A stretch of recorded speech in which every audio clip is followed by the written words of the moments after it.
does, let me read you this quite extraordinary email and stay with me till the end. Okay. All right? It's from Grace Cassie. Dear Angel and Demon, I've been a devoted listener to the podcast for the past year, having been introduced by my friend Andrew, a Seattle exile who has been living in the UK for 5 years and is engaged to my good friend Hermione. We have shared many discussions of the Good Doctor's reviews, a particular favourite being the supreme rant stimulated by Angels and Demons. Excuse me, my throat is now so dry because of the heat that we've reached in this studio. It is. Fill the gap. This is like the gag about the man who's in the desert and a guy comes up to him and he says, "Have you got any water?" He says, "No, I've got a tie." He says, "No, I don't want ties." He goes to the next guy. He says, "Have you got any water?" He says, "No, I've got ties." He says, "No, I don't want a tie." He goes to the next guy. He says, "Do you want water?" He goes, "No, I've got ties." And then finally, in the distance, he sees a hotel. It's clearly a mirage. And he walks up. As he gets nearer and nearer, he realises it's not a mirage. And he gets there. He goes, "Water." And the guy says, "Sorry, sir, you can't come in here with that tie." Now, Grace's email was not intended to have a joke halfway through, but it has enabled some lubrication too. And you're still having to lubricate even more. Yeah. Anyway, Grace goes on. I have not written before, but felt I should share with you the events of the last 2 weeks. On Friday the 1st of October, Andrew, who is 34 and a keen runner and cyclist, suffered a serious cardiac arrest while having dinner with friends. His heart stopped for around 45 minutes. He was kept alive by the CPR efforts of his heroic friend Lucas. And this is going to have a happy ending, isn't it? Bear with me. Okay. Okay. All right. His heart stopped for around 45 minutes and he was kept alive by the CPR efforts of his heroic friend Lucas and the police and paramedics who quickly attended. He was taken to University College Hospital in London and put on life support. He had not regained consciousness and was kept in a coma with a very poor prognosis. His family flew immediately from America to be with him. He was chilled to a hypothermic state to protect his brain. We could only wait for him to stabilise. We spent hours talking to him, but without any sign of response. By the middle of last week, he had stabilised enough for the doctors to reduce his sedation and attempt to wake him. For some time, he was only able to make tiny movements and did not seem to be responding to voices. At this point, we realised that there was one doctor who had not yet been consulted. It was, of course, Dr. K, Medicine Man. That's you. Okay. Despite the fact that Medicine Man was a film starring Sean Connery with a bad toupee, I really hope this is going to have a good ending. Searching through the archived podcasts, we found the Angels and Demons cracker, and Hermione played the relevant running and explaining the plot section to Andrew. Here's the bit. And yes, he moved his head towards the speaker from which was pouring Dr. K's splenetic outburst. From there, it was onwards and upwards, and I'm delighted to tell you Andrew is now awake, walking unaided, and with recovery in prospect. Is that extraordinary or what? Unbelievable. So, says Grace. Unbelievable and grammatically correct. So, which is clearly such a relief to everyone. They've got to the end of that email and they're going, do you know, thank the good Lord there was no grammatical error in that email. That's a true Shall story, I conclude? Right? So yeah. There's more. Yeah. Thanks to Dr. K as well as the amazing team at UCH, who I think probably should get the other way round. It's probably all their medical stuff that helped a little bit. Thanks to them all for bringing Andrew back from the brink. Good news is hard to find sometimes, but at last we've found the reason for the making of Angels and Demons. It is a redeemed film. It is. Okay. Why am I writing, says Grace? Well, frankly, Grace... that was enough. Andrew and Hermione are getting married on Saturday. Andrew is planning a shout-out to Jason Isaacs in his speech, so if Dr. K's saving his life and Jason Isaacs appearing in the speech doesn't warrant a quick hello on the programme, then I'm giving up and going to break all the etiquette rules in my local cinema. Grace Cassie, BA Honours, Cantab History, London via Southampton, Bugle Street in the Old Town near the Harbour Light Cinema. Now, I would suggest that is the most extraordinary... It's either an entire fabrication... In which case, it's a well-written fabrication. So, forgiven. So forgiven because you wrote it well. But actually, that actually means that Angels and Demons is a redeemed film, and I'm very glad that... I mean, genuinely, if that film hadn't been made, you wouldn't have ranted in such a splenetic manner. I love that word. And Andrew might still be just lying there. But instead, as you ranted, he moved his head... You are a lifesaver. We bow down in your company. No, you don't. It's a lovely email. What a fantastic story. And the name of the gentleman who is now? I think you need. You know those flappy hands of yours. Yes. I think they might be, in the words of Elton John, healing hands. Are they? You need hands. No, that's not. To hold a little baby. Not Elton John, isn't it? No. Wasn't it? He was on the radio yesterday. He sounded like that to me. No. Okay. All right. Grace, thank you very much indeed for your How email. does Healing Hands by Elton John go? Reach out. And so on. Fill in the gap. That's the same as what I did. Hey, you need hands. Anyway, so there you go. So you have, if there are any that's other... Max Bygrave. Sorry. I wonder how many miracles you have to perform before you get to be a saint. Because I think the Catholic Church might be... I'm going to forward this to the Pope. Because following your recent comments on the use of... Is this the first miracle that has been attributed to Saint Mark? I know there's been a Saint Mark. Saint Wittetainment then, because I obviously facilitated. Yeah. No, let's not write your role out of this. This didn't.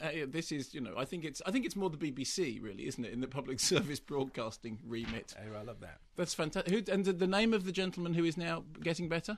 It's Andrew, who is getting married to Hermione. And Andrew and Hermione getting married to this Saturday tomorrow. I imagine that is tomorrow, and they're going to mention Jason. And I think we should. We should have gone, shouldn't we? We should have gone. We only just read it out now. I know, but we wish them the very best of luck. Indeed, we do. Thank you very much. Send us some photographs, and we should put the photographs as proof of the miracle, as part of the campaign. Oh, you doubting Thomas! Sainted. I want proof of the miracle. Put it on the website. It's a Wittetainment wedding. It's the first Wittering wedding. That's what we've just created. What an extraordinary moment. The miracle story is true. We have confirmation of that on a text from listener Joe. It is a true story. Hermione's the sister of a friend, who I know my friend was telling me the story last night, so there's proof of the miracle. Can I just say, I love the fact that on the BBC you just said the story has been verified. We have a text from somebody whose sister knew the person, lived down the street, so that's... I think Saint Wittetainment has officially been made... on flimsier evidence than that. Let me just mention the miracle from last week. We had an email from Grace Cassie, who told us the extraordinary story, and Mark didn't know what was going to happen at the end of this tale. So as I glanced up halfway through, you were indeed welling up, were you not? Well, it's because I didn't know where the story was going. You just put on your slightly... our tune voice. You did. And I had no idea where this story was going, and I was genuinely concerned. So, this is what we got back from Andrew Gaines, now married to Hermione. Whether she's we've had a correspondence since the wedding. That's right. Okay, there you go. Right. It says this: Dear Don Fabrizio and Tancredi, still in awe of my dear friend Grace's syntactically superb email to the Witter Saints last week.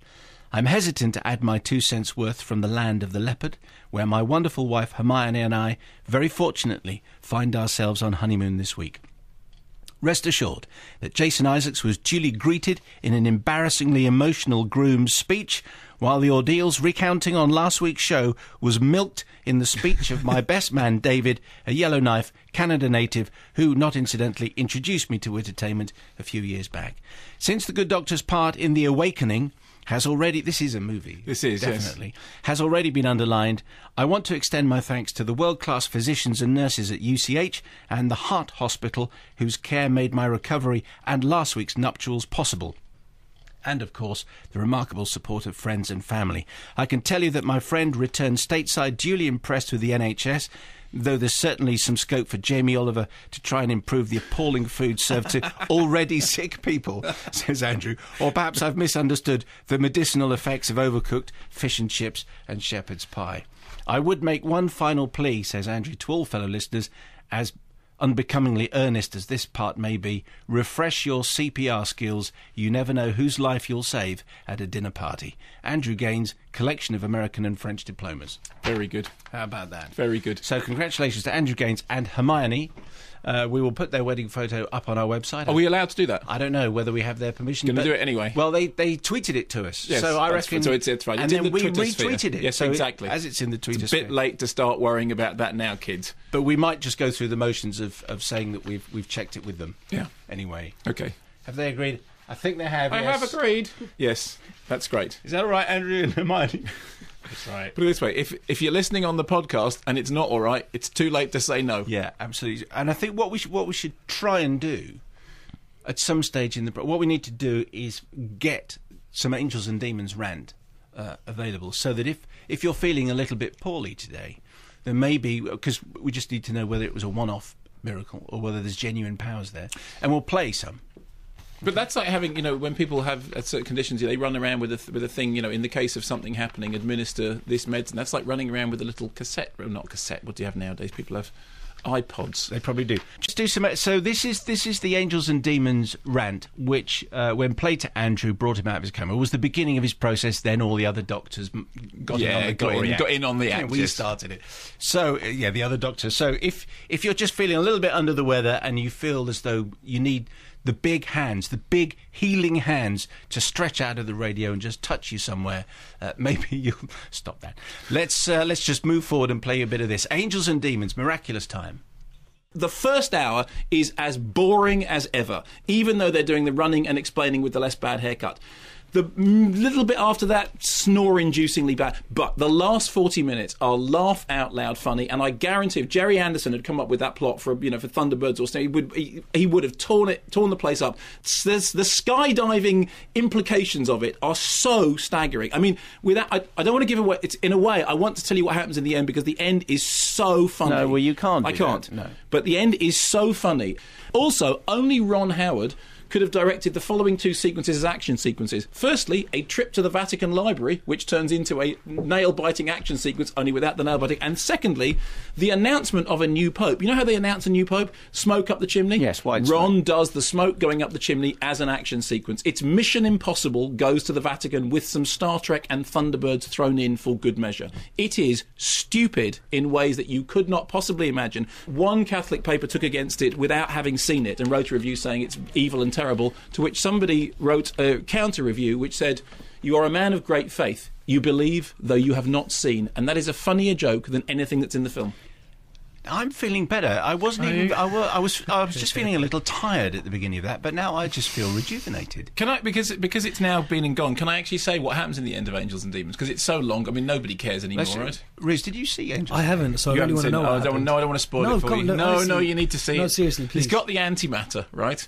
Okay, if you don't want to know the end of Angels and Demons, turn off for the next 25 seconds, okay? Here we go. So, Ewan McGregor gets the antimatter that's buried underneath the Vatican, runs out into the square, gets into a helicopter. The helicopter goes up into the air with the antimatter. The antimatter explodes, creating, let there be light, Fiat looks. And then down from the exploding antimatter helicopter comes Ewan McGregor in a parachute. And he's down into a celebrating crowd who are pretty much hailing him as the new Messiah. It is just...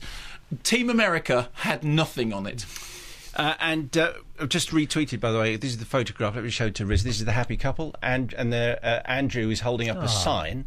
This is his official wedding photograph. Okay, lots of people have official wedding photography, and it's nice, and you've got the nice gear and maybe bridesmaids and so on. This is what Hermione and Andrew have got. Them looking great, and a sign underneath saying hello to UCH, Dr. K, and Jason Isaacs.